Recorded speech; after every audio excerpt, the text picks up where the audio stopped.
Hello, innovators. I'm Dustin Miller, PolyInnovator. Today we're talking with Ryan Colker J.D., CAE, and is Vice President of Innovation at the International Code Council. He also served as the Executive Director of the Alliance for National and Community Resilience, ANCR, national coalition working to provide communities with tools necessary to holistically access and improve their resilience. And I wanted to include that part there because I thought that was important. So thank you for joining me in the Polymath Yeah, PolyCast. absolutely. Appreciate the opportunity.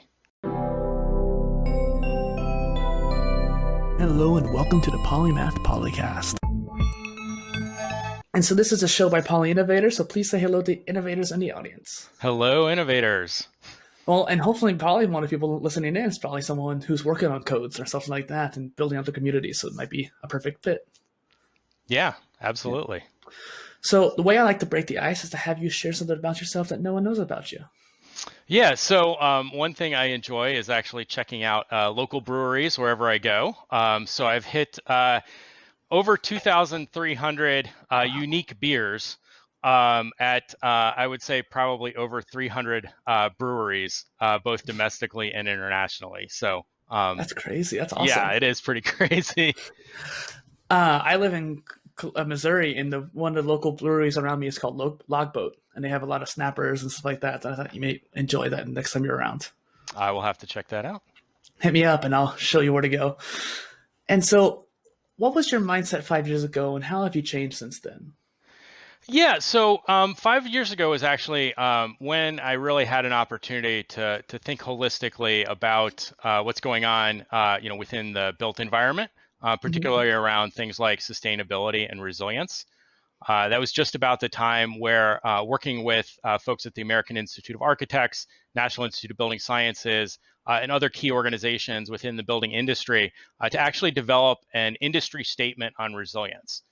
So we had 21 organizations from across the built environment come together and recognize resilience as a key strategy.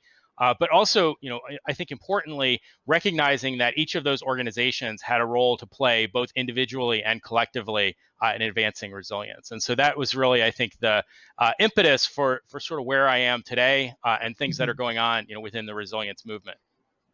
It's really interesting too because there's a lot of changes going on in this time period too. Not only the past couple of decades, but even right now, it seems like there's a lot of innovations happening.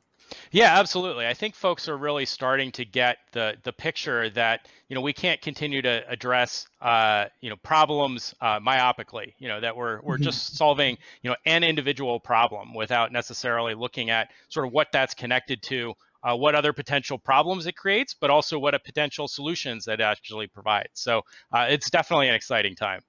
Yeah.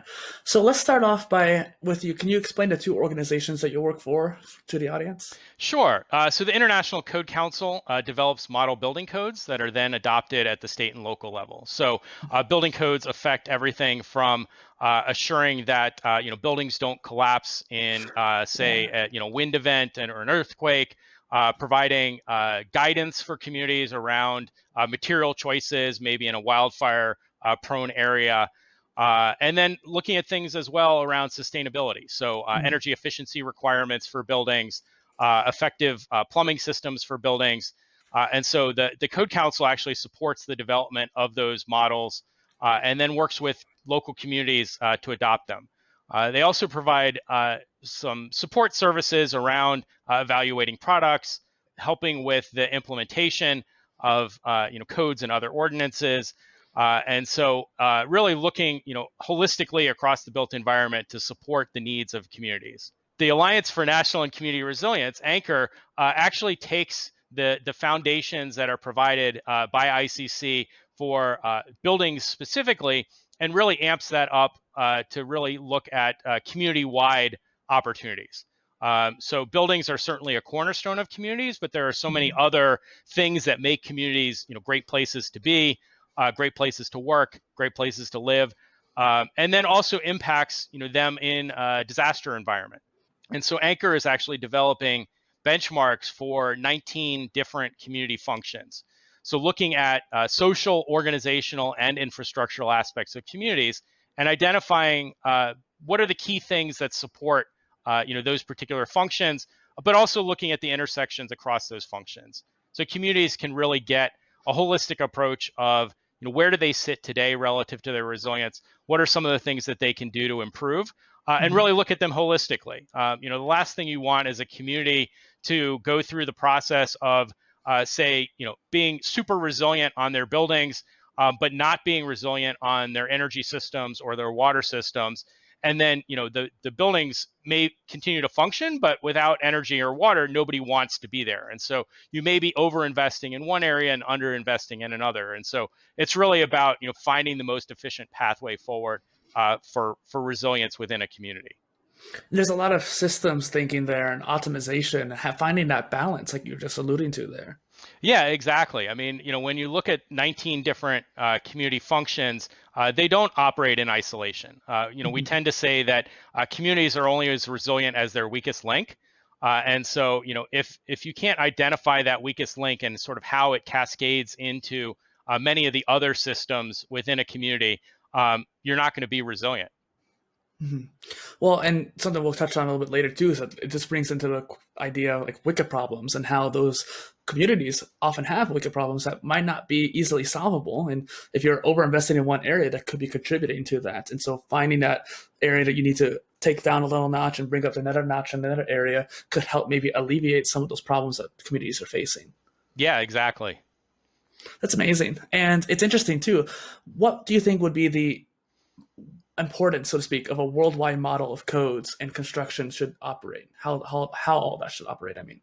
Yeah, I mean, I think at the end of the day, having a common starting point can really support, efficiency within the building industry, set a common baseline for what, society's expectation is relative to safety, assuring that, a building in the United States exhibits the same level of safety as, say, a building in, Bangladesh or in South America, and really assuring that, folks have the protections that they should really expect, from their buildings.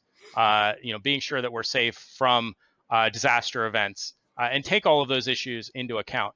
I think one other sort of important element to the whole conversation around building codes is vast majority of, the global wealth is tied up in Mhm. buildings, and if we're not, protecting those buildings in a way that, supports their continued operation, again, we're, wasting resources, investing in places that may no longer exist. Yeah. Something I was thinking about the other day, I don't even know what brought it up, but it was interesting how when you look at societies or just cities, all they are is a collection of buildings. Like, sure, the community is what builds them and actually what fills them in and actually why it's important. But buildings are a big part, integral part of that. And a lot of people just don't even think about it because there's been buildings that have been here for a long time. I'm personally in the mindset of replacing and getting the new buildings in place that have better codes and have more sustainability versus keeping the older ones around, even if they might be traditional. But it's just interesting how the communities we live in are all centered around the buildings that we're in. Yeah, exactly. I mentioned the work that ANCR is doing to develop benchmarks around 19 different community functions. And the first one we did was buildings, just recognizing that, buildings underpin all aspects of communities. So, whether you're a utility providing energy services, you have your administration functions, within a building. And if that administration function goes away, how do you continue to operate and deliver, energy? We can talk about social aspects of communities like schools and education. Again, maybe not recently relative to COVID, but they still rely on, buildings to serve that educational function. And Mhm. so, it really is sort of the underpinning of communities. And so we actually like to say that, a community can't be resilient without resilient building codes. Well, and it's interesting too. Like you were alluding to the fact that there's a lot of remote learning going on, but think about where those servers that are hosting the Zoom calls and all the classes online. Well, maybe like a Google farm where there's a whole bunch of servers. That is a building that's housing those servers. That is still a physical location that's needs to be up to par. In fact, there's some of the most advanced buildings because they have to be the most energy efficient as possible. And so it's just interesting how no matter what at level of extraction you're looking at, buildings come into the fold and Yeah, codes come into the fold. absolutely. How can the broader community, such as like hamlets or villages, like if I go outside my city now, there's going to be tons of little small towns around me. How can those sorts of communities start to bring up their departments up to code? Yeah, I think one of the things for certain is making sure that you do have the latest building code in place within the community. Certainly, some things that go along with that, education and training of code officials, but also your local architects, engineers, contractors. Making sure they're all up to speed.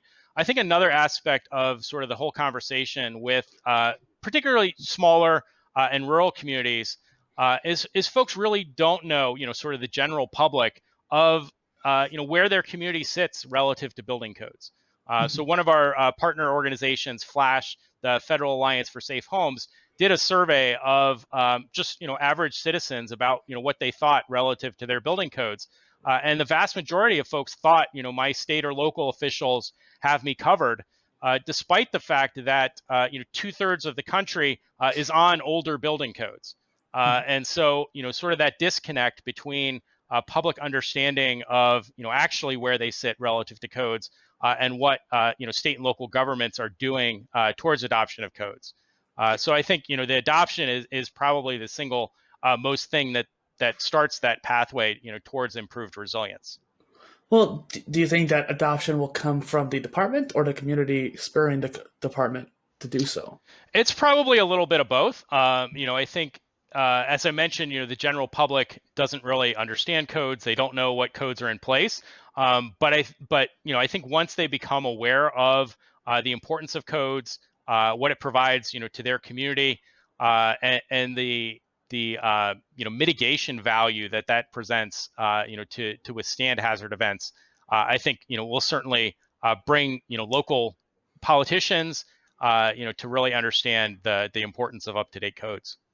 What do you think that like communities can be educated on that? Because I don't know my city's building up the codes or like see if they're up the code or not. I don't know how I could even learn that particularly. Even if I go to their website, I don't know where to look or how to get started with that. Yeah, there's actually some good resources out there. The Code Council actually has a new website that tracks local code adoptions.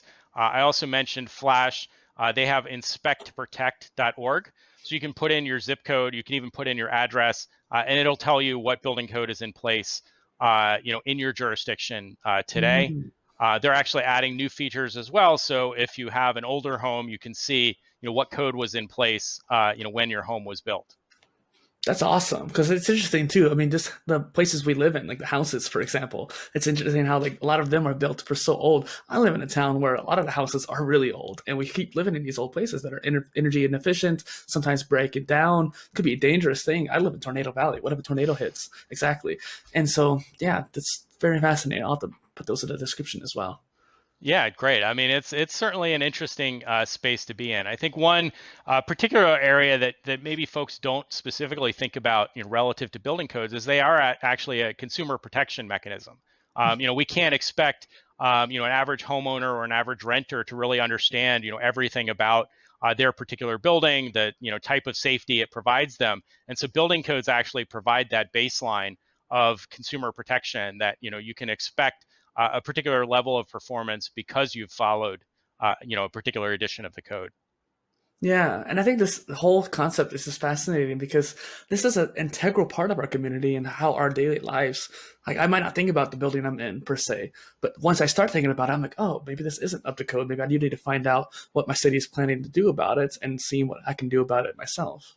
Yeah, absolutely. And I think, you certainly mentioned the energy efficiency related issues. We're seeing a lot of communities interested in maybe greenhouse gas emission reduction goals or zero energy building goals. And building codes can certainly support that and be a mechanism to, assure that new buildings and retrofitted buildings can help, the community meet those goals. One thing that just kind of came to mind: what about internet, so to speak? Like, what is there any kind of codes when it comes to internet availability or access? Not necessarily relative to internet access. There are certainly things that codes provide relative to electrical safety, which certainly impacts the availability of Wi-Fi and routers and sort of all of those pieces.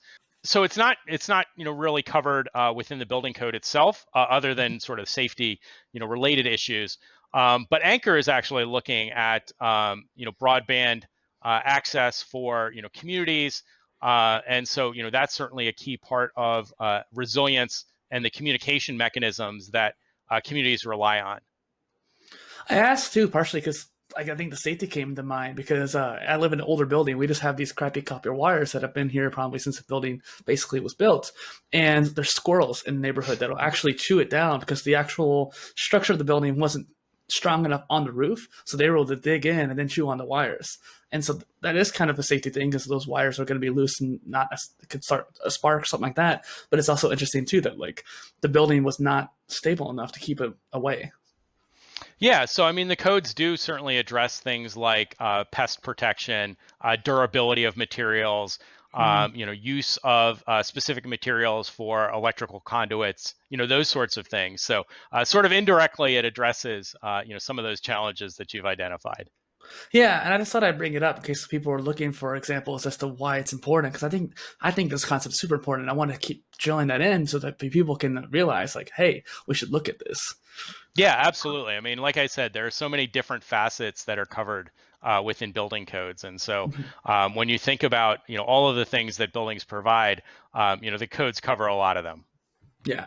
So you had edited the textbook Optimizing Community Infrastructure, which delves into the resilience measures on global problems. I love that actually. It's a very interesting book too that I was digging into. And it has a keen eye on wicked problems, it seems, and providing a theoretical framework for the reader to employ mentally in the effort to work on said problems. And as one of the reviews puts it pretty well, a multidisciplinary overview of resilient communities and their infrastructure, impact, and challenges.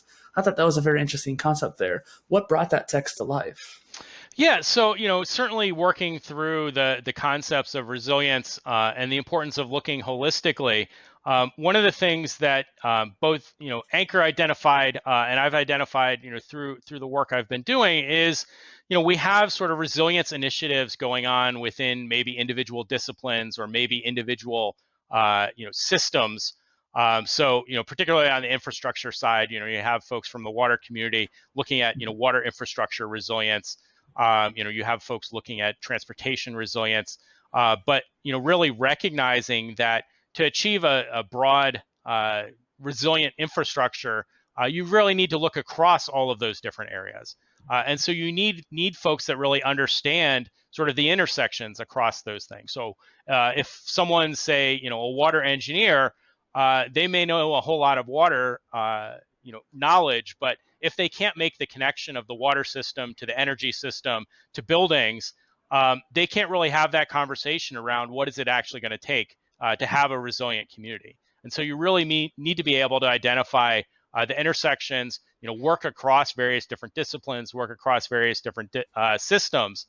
And so the book was really to identify experts that are working in those individual systems, but recognize that intersection. And so hopefully once someone goes through the book and really understands maybe some of the resilience aspects of particular systems, they can then have that broader vision of, well, I didn't really think about how the water system impacts energy, impacts transportation, and so on. And so it really sort of provides that comprehensive picture of really Mhm. what it means to be resilient, as a community. Well, and let's say like the water system has a malfunction and there's a significant drain on the system or it's using way too much water. Well, you have to have power to power that system. And so because there's a big drain, now the electricity is actually being used much more to power that big leak. And so that could be just one problem that's been facing, but it impacts the other areas as well.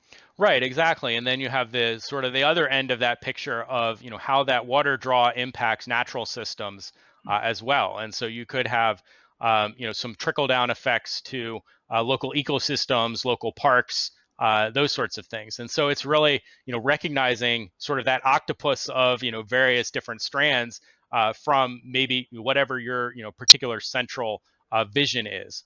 Mhm. And so that's really how we're going to get to community resilience is, establishing that sort of your hub, but also recognizing sort of those tentacles into, other areas within a community. Well, there's a book called Range by David Epstein, and he talks about this in the medical field where a lot of doctors and surgeons go very specialized. Like it's not just a cardiac surgeon, but more of like the aortic valve surgeon. And when they get that hyper specialized, they may not realize that there's a problem going on that they think is the aortic valve because that's their specialty. They're like, oh, I can fix it by doing this surgery that's very intrusive. When in actuality, it could be something that has to do with like the rib cage. One of the ribs is poking in and causing lung problems, which is in turn causing that problem in the heart. And it usually needs like a general practitioner, someone who sees it holistically to identify, well, it's not the heart, it's this problem that's leading into the heart. Yeah, exactly. And so, really having sort of that honed in vision doesn't really allow us to look, more holistically. And so a lot of my work has been sort of expanding that vision to really recognize, from a holistic approach. Making you perfect for this show. So, what do you kind of actually said this already, but what do you hope the reader to come out of it having when they read that textbook? Yeah, I think the biggest thing is just recognizing that you're part of a broader ecosystem, and that you may sit in an area of specific expertise, but really your activities impact a much broader sphere of activity than maybe you might even think about. Maybe you take a yoga class, maybe you have a hobby, maybe you do a lot of different things. Who knows what octopus tentacles you have as a person? Right, exactly.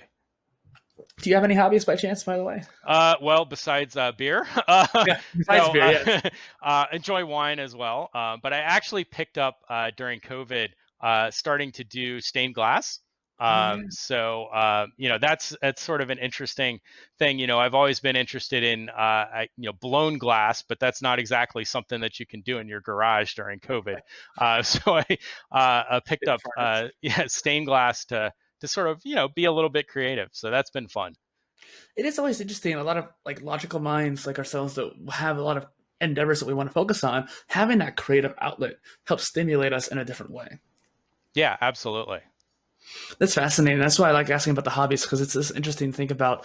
Okay, cool. You have this main endeavor and these side endeavors, but what kind of things do you do on your personal time? What kind of things do you do that are impacting your life, but we may not know about? Yeah, it's great. So, what are some of the global problems that the knowledge in that textbook, by the way, may be helpful if it was applied to?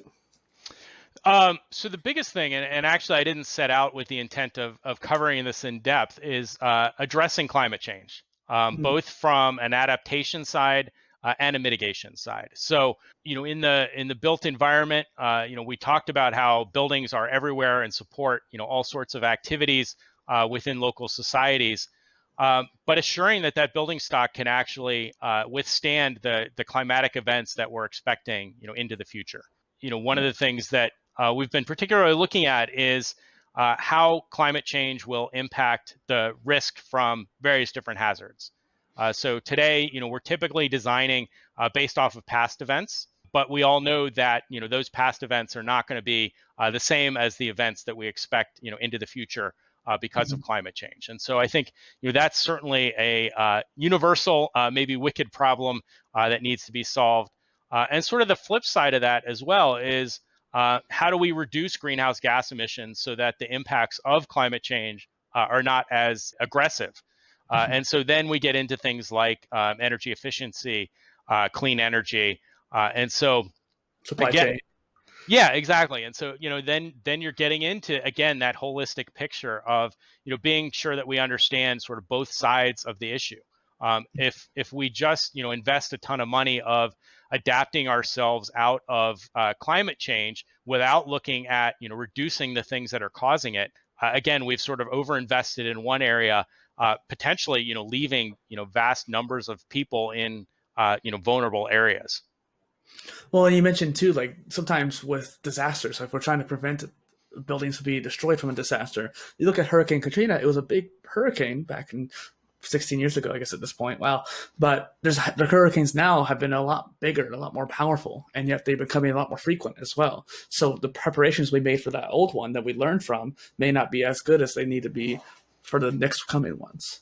Yeah, exactly. And so being able to adapt building codes, design strategies to be able to achieve more resilient buildings, we have to recognize that the climatic events of the future are going to be different, but we need to be able to plan for them. If we're building, say, bridges for 100 years or buildings for 50 years, the things that they're going to be subject to, over that time frame are going to be very different than what we're experiencing today. Yeah. And on a bit more of a positive note too, I'm obsessed with like future cities, and I'm curious, how do resilient communities and building codes and sustainable development play into smart cities of the future?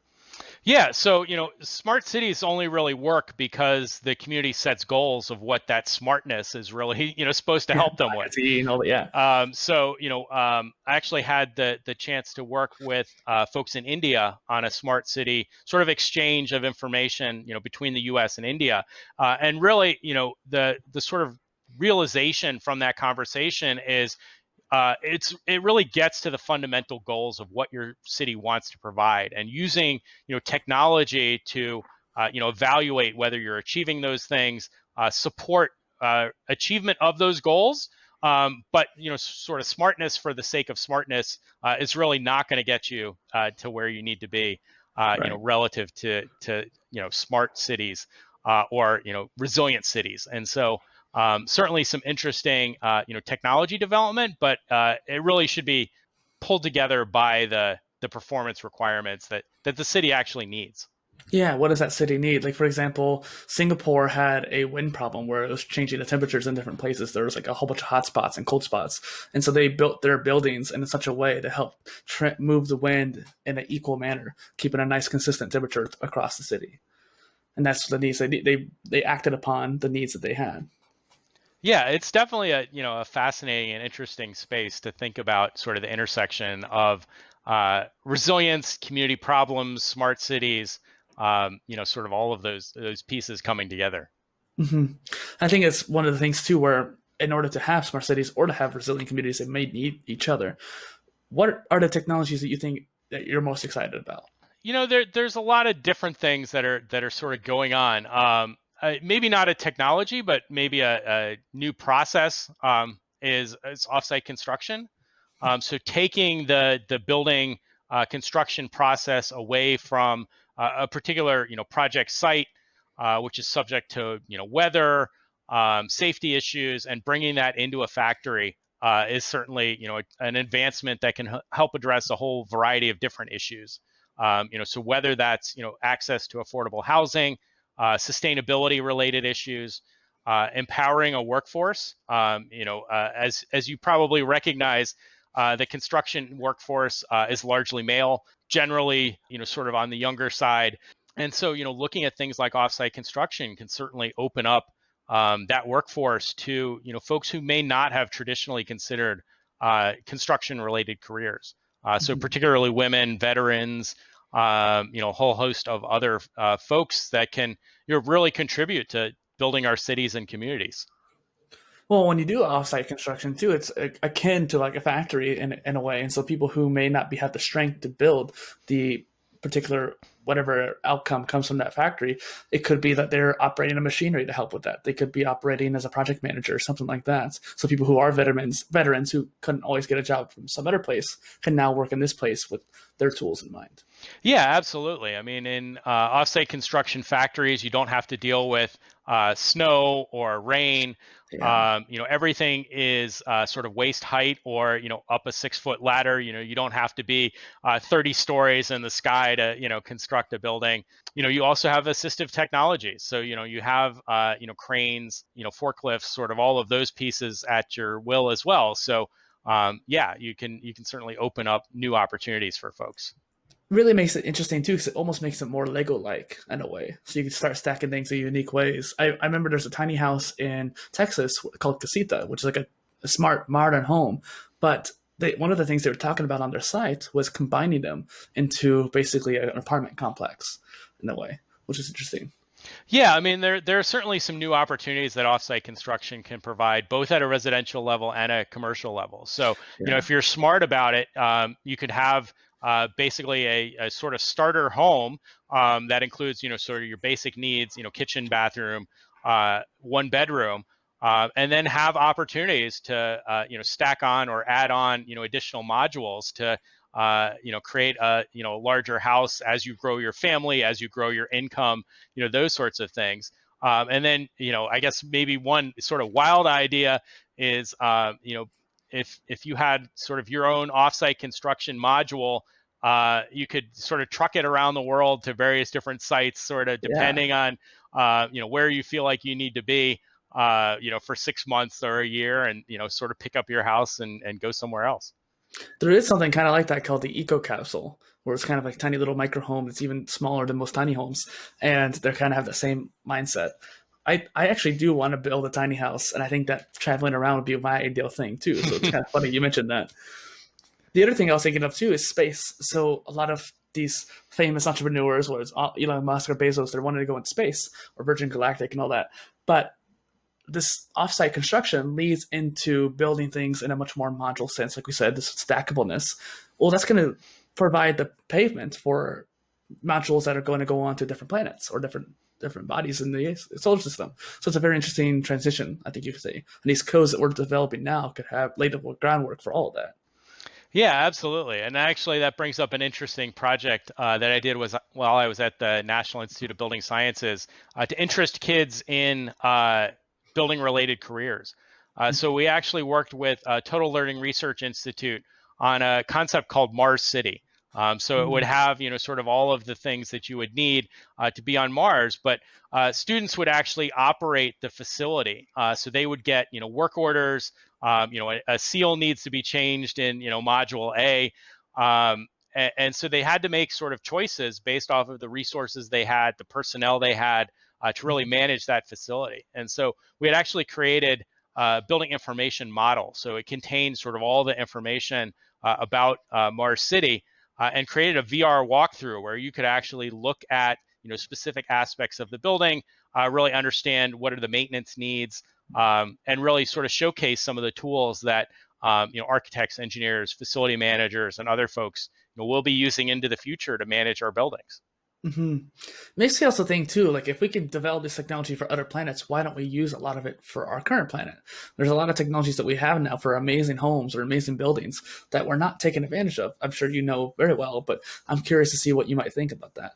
Yeah, absolutely. I mean, I think, we've always sort of taken inspiration from things that are, maybe outside of, our normal daily life. So certainly, ocean exploration, space exploration, but really identifying sort of, what are the technologies that we're developing maybe outside of the building space to really bring into regular building practice to make sure that we are delivering on whatever specific performance needs that we have here on Earth.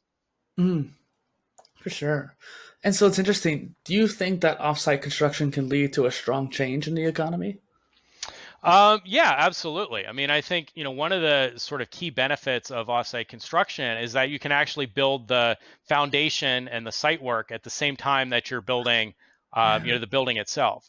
So we're seeing folks like Marriott and Hilton who rely on open hotels, to generate business, moving towards offsite construction because you can open the doors quicker, turn turn over the rooms and get folks into the hotels. So I think that's certainly a key benefit that industry is looking at. I mentioned affordable housing. That's another key area where there's a huge need. And so looking at opportunities, everything from tiny homes to single family residential and even multifamily housing. And so being able to capture some of the efficiencies in offsite construction to address a lot of those challenges that many communities are facing. It's a much more efficient way, it seems, as well. Yeah, absolutely. I mean, the sustainability as well. If you can control the material usage and maybe use a scrap from one point in the line to support the construction in another point, you've reduced material usage as well. Start building that circular economy as well. Exactly. Yeah. And something I wanted to put this in the intro, but I thought it felt like it needs its own spot, is your Twitter bio. It caught my eye. It's how I found you actually in the first place. And I just wanted to share it and perhaps have you go on more about it. But interdisciplinary advocate and polymath with a desire to transform building community through integration, technology, and systems thinking. And so going off of that, what does that mean to you? Yeah, so one of the things that really sort of drew me to the building industry and really recognizing the opportunities that we have is the sort of traditional approach to construction is You have folks with sort of specialized trades. You have sort of this linear process of an owner decides they're going to build a building. They go to an architect. The architect designs it. The architect then sends it to a contractor to build it. Contractor then hires subcontractors. So electrician, a plumber, an HVAC contractor. And so you don't really capture the efficiencies that should be happening through that linear process. And so, how do you bring the industry together to think ahead of time? What is this building actually going to be providing? And how does my particular slice of the pie contribute to that performance requirement? And so really looking at how do we bring the various different disciplines that are involved in construction together to really address those particular needs. Because I think as we said at the very beginning, we're building buildings to support some other community function. We're not just Right. building buildings because we need to have a building. We're building it to be a hospital or be a school or be someone's house. And so identifying up front what are the expectations from that building and having everyone contribute to achieving those objectives rather than just I need to put wire in this house because this house needs wire. Well, what is that wire really going to provide? And so how is that going to support the family that's living there? Mm-hmm. That's yeah, and it's interesting too, establishing what the needs are in the first place. And I think that having that, what you just said there, it helps you identify what those needs are. Yeah, absolutely. And so, really sort of recognizing throughout, actually, even sort of, starting in middle school, the recognition of sort of there's more than just sort of one challenge or one discipline that, we really need to think holistically to Right. address some of the things that we're facing, as a society. So, how can we incorporate systems thinking with interdisciplinary lifestyles, do you think? Yeah, I think you actually have to. Yeah, so I think the biggest thing is really recognizing that communities, societies, countries are actually made up of systems, and so even the sort of the systems of systems approach. So we may recognize sort of individual systems, but being able to integrate them and really understand how they come together to support communities, I think is essential. And really, it takes interdisciplinary activity to be able to do that. So, recognizing that someone else may have an area of expertise that feeds into better understanding those systems and the intersections, I think is really essential. And so that's really sort of the crux of my work and what I've been looking at for a while now is sort of those intersections and assuring that the right people are at the table to provide information and support the knowledge building that folks need to create the best possible communities. Mm.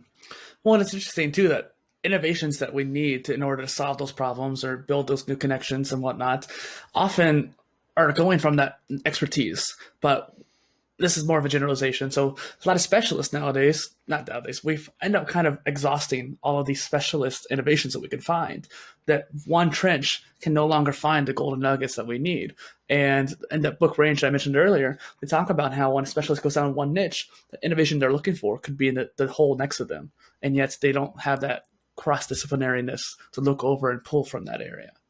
Yeah, absolutely. I mean, one of the things that I certainly like to say, and I brought it out in the book as well, is that we've sort of solved all the easy problems within our individual disciplines. So we've sort of optimized our individual disciplines, and now the real challenges are sort of where those disciplines intersect, and sort of that's what creates interesting things and wicked problems that need to be solved. Is really those intersections of disciplines, and so actually one of my first jobs out of law school was actually at Renewable Natural Resources Foundation, which really took that approach of identifying some key challenges that we were facing as a society, as a country, and brought together professionals from a whole host of different disciplines. So we had folks representing civil engineering, landscape architecture, wildlife biologists, toxicologists, a whole host of folks, and basically we just threw them in a room and said, solve non-point source water pollution. And so it really, brought together folks from the individual disciplines with their experience, Hmm. but also, really sort of force them to recognize, potential solutions that they may not have thought of, because, they were engaging, a civil engineer and, wildlife biologists may be able to bring sort of different types of expertise towards that problem. And so that was, really certainly an interesting time and opportunity to sort of hone skills around bringing together, various different disciplines. Well, and having the community aspect behind it. I was talking to I think it's Dave Burse, who actually talked about creativity and brainstorming. Brainstorming needs to go out the window because brainstorming, in the traditional sense, is everyone stuck in a room trying to come up with ideas, but oftentimes it's the creative outlets that people get on their own and then come back together to share are often some of the best ones. But having people from multiple disciplines coming together and sharing their expertise, they don't have the fear of being unknowledgeable because they are knowledgeable, they are experts. And also, I think too, I remember reading that part of the book. I wonder if David Epstein had read your book before he wrote his. Not sure. Yeah. So, what do you mean by interdisciplinary advocate then? Well, so as part of sort of my work, encouraging folks to think, more holistically, and bring together folks that you may not talk to on a regular basis, but they have lots of things to contribute to your work. And so, really encouraging folks to think in an interdisciplinary way, to engage, others in the conversation, and really come together to solve, some of the challenges and problems that we face. And that's, sort of really where the book came together as well, is, identifying folks from a whole variety of different disciplines, whether that's finance or water management or engineering, planning. And so, really bringing together all of those various different voices to show that, we need to have a holistic approach. I definitely agree. It's the common thing that seems to be happening now with many challenges that you need to have the holistic approach to even solve it, let alone comprehend it. And I think that due to societal norms of being specialists, there's a lot of what's the word backlash on the whole being a jack of all trades or polymath or something like that. But it is a more natural state for a lot of beings as well. I think human beings are naturally multidisciplinary. What are your opinions then on the kind of societal norms that we've cultivated over the past 100 years? Yeah, I think there's probably a place for specialization. We need folks that are certainly going to dive in, deep on addressing, maybe some of the fundamental challenges that we face, within a particular discipline. And so, that I think will always be important. But Mm-hmm. I think, certainly engaging specialists and even just sort of understanding that there's a whole other world out there that impacts their work, and that their work impacts. I think, even sort of moving that forward would be a huge step. But I think there's also, a huge role for, let's call them polymaths, let's call them integrators, folks that sort of recognize all of these various different pieces of activity that are going on in the world, and being able to sort of pull solutions from a whole, variety of places. I think that's really where we're going to be most successful moving forward, is folks that can, serve that integrative function. Because, like I said earlier, the challenges within individual disciplines are sort of largely solved. We need to think bigger, and sort of recognize that, my activities influence your activities in some way, and your activities influence mine, and then there are a whole host of other folks that sort of Yeah. feed into that mix. And so, being able to sort of move things forward, we need to be able to work in those types of environments. Makes me think a lot about the butterfly effect as well. Like one action I take on your take and starts affecting more. And if you look at like nanotechnology and biotechnology, it's these dual specialties that are becoming one new discipline, and you have to have knowledge of multiple areas to do that. Right, exactly. So something I ask all my guests actually is, what is a polymath to you? So I think I sort of largely covered it in various different ways. But one who really can understand the intersections of, a variety of different disciplines, engage in conversations around those disciplines, being able to pull out solutions, from various different disciplines, and really integrate. I think that's really the key to a polymath, is sort of recognizing solutions come from a variety of different sources, and being able to integrate them is sort of really where the key is. I'm glad you were able to distill all the different parts that you've shared so far into that one little sound bite, so to speak. Yeah. So pivoting a little bit, what sort of challenges are you facing right now? A few different things. Certainly looking at resilience. There's so many facets to it. Some that have really been illuminated very recently. So certainly looking at pandemics like COVID as part of the resilience strategy. I think we haven't necessarily in the past sort of thought about pandemics as something that we need to plan for. Yeah. But I think that's certainly been brought to the forefront. Sort of another activity that has certainly been brought to the fore is social equity related issues. And I think it's very interesting to see sort of the intersection of social equity issues and COVID in particular. When we talk about health impacts from COVID, it disproportionately impacts the African American and Latino community. We can also think about sort of the educational pathways. The BIPOC community has less access to, say, broadband or educational services, and so are we actually creating an even further gap, between education of people of color and other populations? So that's sort of an interesting area that I've been exploring recently to see how we can address resilience, building codes, social equity, housing affordability. They're all sort of interrelated, and ideally, we'd like to come up with solutions that address all of those particular challenges. It's interesting. One of my early guests I had on, Aaron Smith, he wrote a book called Blank Check, and what would you do if you had unlimited money to fix the K through 12 education system? And it's just interesting how he brought up the same kind of thing there, where a lot of communities were kind of put off to the side when it comes to this pandemic, where they don't have access to the internet, but everyone moved online for school. So how does that disparate problem come be solved, basically? And so yeah, that is definitely interesting how it does take a holistic approach to solve all those different problems and what things can we do to bring them together, solve it at once. Yeah, I think the pandemic has certainly sort of illuminated a lot of the challenges that were there already. We just didn't really notice them because we sort of had a lot of band-aids in place. But COVID certainly exposed a lot of those challenges. Mm-hmm. And just a kind of different question here. I was thinking about digital energy grids, and we were talking about energy and water earlier. Where do you see this new digital power grid coming into the building codes in this different cities development? Yeah, so there's actually a lot of effort on building to grid integration.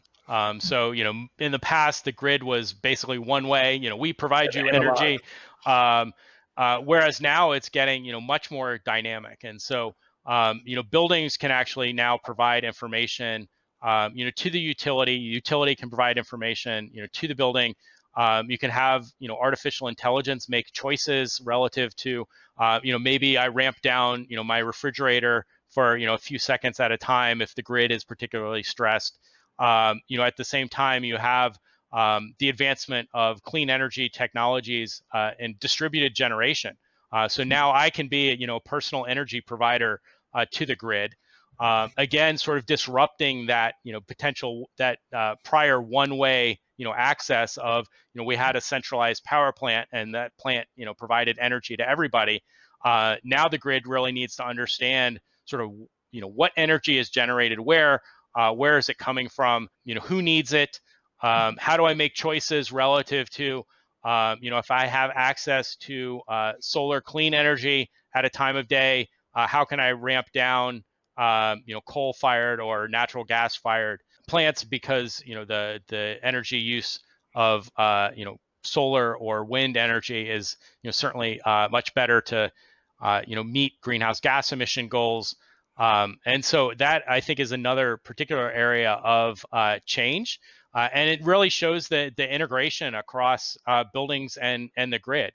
Mhm. They sort of used to be two separate places that met at a meter with sort of no real information exchanged except you got a monthly bill in the mail. 30 days after you've made choices, on where you use energy. So you don't have that signal of, did I make a good choice? Did I make a, poor choice? And so I think that's really going to certainly enhance decision making, inform folks, and really, improve buildings as well.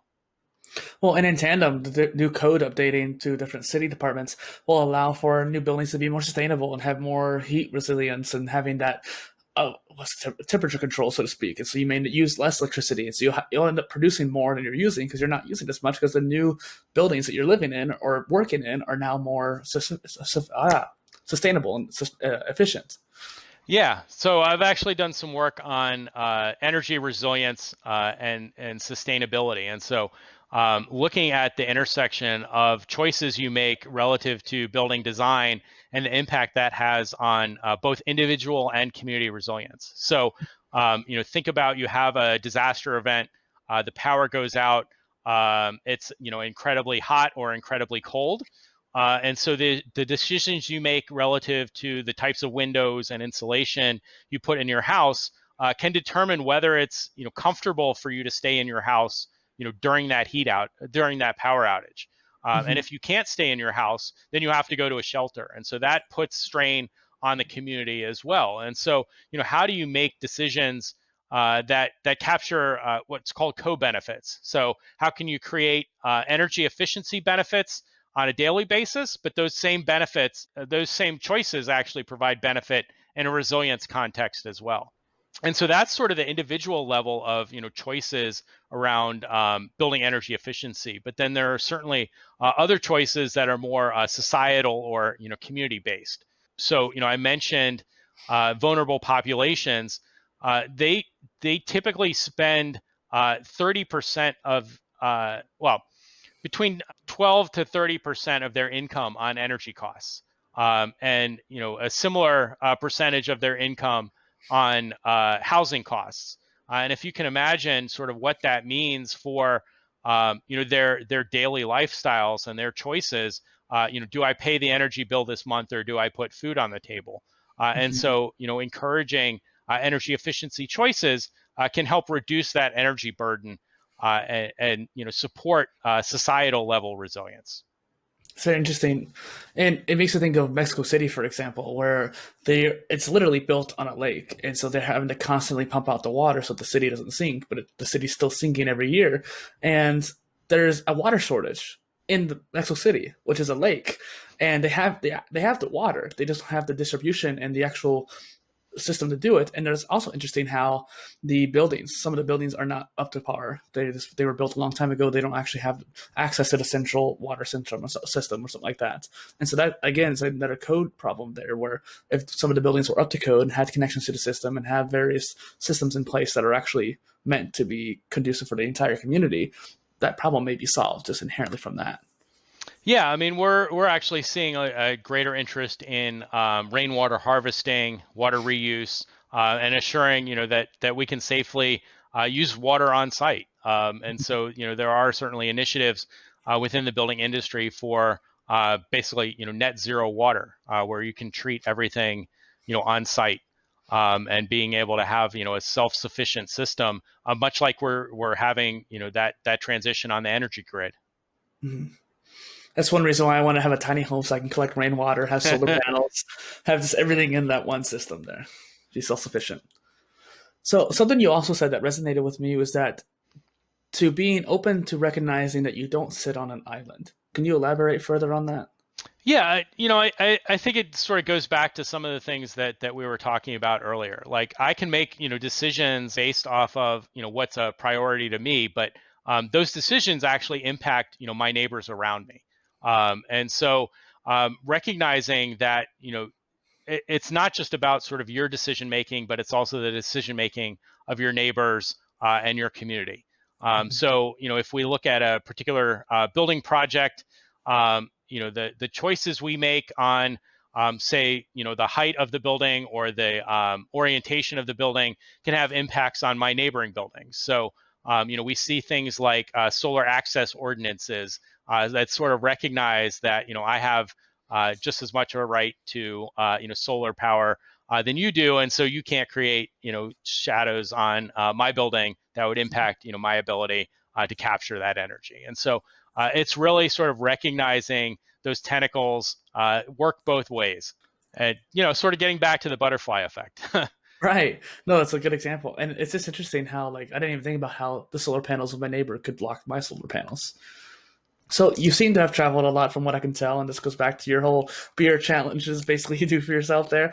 What have you learned from those cultures that you visited? Yeah, so there's certainly a wide range of ways that folks have solved various different problems. So looking at in India, some of the choices that folks make relative to material usage, location of windows and various different strategies to capture cool winds, those sorts of things. And so it's really, going back to, maybe some of those older times where we didn't have, technology driven solutions, but we had to be sort of more practical about things. And so, certainly seeing the choices that folks have made, the design solutions that folks have identified is, particularly interesting. Similar type of effect in Europe as well, where you didn't have access to air conditioning, and so you designed buildings to really address the local climatic conditions, Hmm. and to make them habitable. So that's certainly interesting. I think that at the end of the day, no matter where I've been, and no matter who I've talked to within the building industry, I think they've really recognized that there's a huge opportunity to improve, and really the role that buildings play within communities as well. And really, the importance of identifying, what is it that you're actually trying to get out of a building. Yeah. And so that's certainly been a huge revelation, and something that I've seen everywhere. Well, I've noticed a lot in Middle East where a lot of, since it's so hot over there, especially in some of the new smart cities that are building, they are trying to build some buildings that have natural cooling aspects to the architecture. So there's like a spiral building where the heat just kind of dissipates down and eventually cools down. And Hmm. so that way they save their energy costs on AC, or they have a water moat in the, not moat, but like a water, kind of like New York Uh-huh. Central Park, but instead of a park, it's being like a big water thing. But it also has the hydropower in there and has the water filtration all in this one area. But that water also cools the city around it as well. Yeah, there are certainly a bunch of interesting and innovative things that are going on to address some of these challenges. What type of architecture or city structure caught your eye the most in your travels?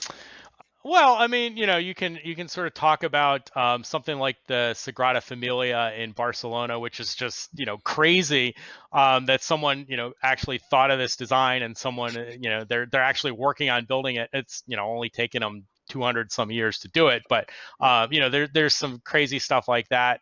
But then also just things like the Taj Mahal, which was built without a lot of the technologies we have today with cranes and lasers and sort of all of those things, to really wonder sort of how that came together. Mhm. And it's lasted again for several hundred years.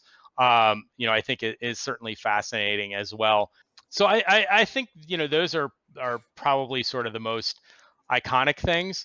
But I mean, at the end of the day, just sort of thinking about how we got to today in buildings, and sort of who was the first person that decided to make bricks, and sort of figure out all of the sort of the physics and engineering of buildings. And so sort of thinking incrementally across the improvements that we've made in the built environment, and the fact that we've got a long ways to go as well. Yeah, I was talking to someone on my show, and he lives in a yurt, so it's a circular building, and just because of that, it just makes it more inclusive. When you're in the house, you just feel more cozy and more homey, and it's just one little aspect of the design of the architecture. And it's a tiny home, sure, but you also think about, like, in Europe, there's all these different domes and circular buildings and cathedrals and all these different designs that they were building, but they had a purpose. They had a very distinct feeling. They wanted to make you feel kind of almost small because of whatever religion you were believing in. And it's just interesting how, like, just the power architecture can have on a person in a good way. Yeah, absolutely.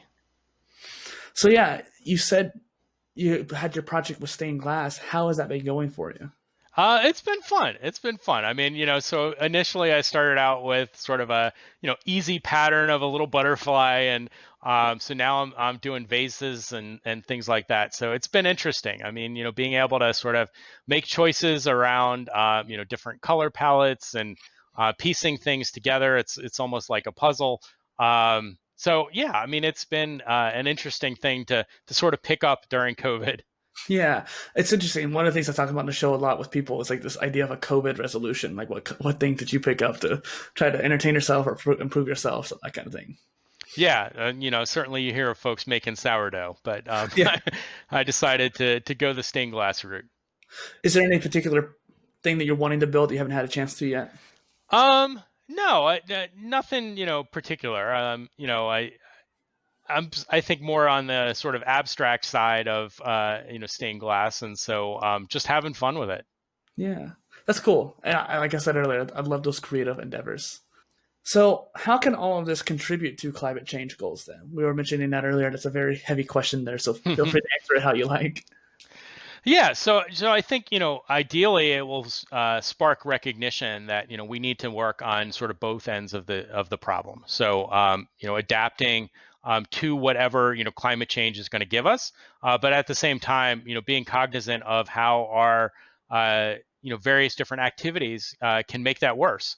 And so really making choices around energy efficiency, building strategies to support reduce greenhouse gas emissions, which then hopefully results in less impact from climate change. Mhm. It is certainly one of those key challenges that we need to address as society, and buildings are certainly a huge part of that picture. In the U.S., buildings use 40% of the nation's energy, and there's greenhouse gas emissions associated with that, and so whatever we can do to reduce those emissions will certainly put us in a better place. Yeah, I love how that really kind of brought things to a circle too, to a close for today. So, one last question before we end up wrapping up: what is next for you, Ryan? I don't know. I mean, I certainly really enjoy where I am right now. No shortage of problems Yeah, to address. I think the sort of resilience challenges are going to be with us for a while. I think it's going to be sort of an ongoing challenge as well. We may solve, some of the more challenging issues that we need to address. But with climate change and sort of other challenges, there's always going to be new challenges that we need to address, and so continuing to sort of plug away on identifying interdisciplinary solutions to address those challenges is really exciting. yeah, I totally agree, and I'm glad I was able to have you on today to talk about all that. Where can people find you online if they want to learn more? Yeah, so LinkedIn, Ryan M. Colker, Twitter, RM Colker. You can also follow the Alliance for National and Community Resilience at ANC Resilience. Certainly follow the Code Council and their activities. It's just iccsafe.org. And yeah, so definitely appreciate the opportunity. And, folks, feel free to reach out to me. I'm always happy to chat about these sorts of things. Yeah, when I reached out to you, because I found you through the Polymath term, when I reached out to you, you were like quick to respond, like, "Oh yeah, let's chat, let's have a good conversation." It's like it's awesome. Well, and then what could be like a call to action for the audience today? Obviously, check you out, that kind of thing. Is there anything particular you want people to do to maybe grow or do something at the world? Yeah, I think a couple of things. Sort of at the macro level, I think in your daily work, keep an eye out for intersections with other folks, other disciplines that maybe you hadn't initially thought of. So sort of being proactive polymath, I guess, is the the way to put it. And then sort of on a micro level, really understand what's going on within your community. I mean, going back to the discussion relative to building codes. I mean, even understanding sort of what building codes you have in place can really help inform you to identify sort of what's your personal resilience, but then also what's the resilience of the community around you. Yeah, that's a good one. All right, so once again, it's Dustin Miller and PolyInnovator and Ryan Colker on the Polymath PolyCast. Thank you for being here. Absolutely. Okay. Yeah, that was cool.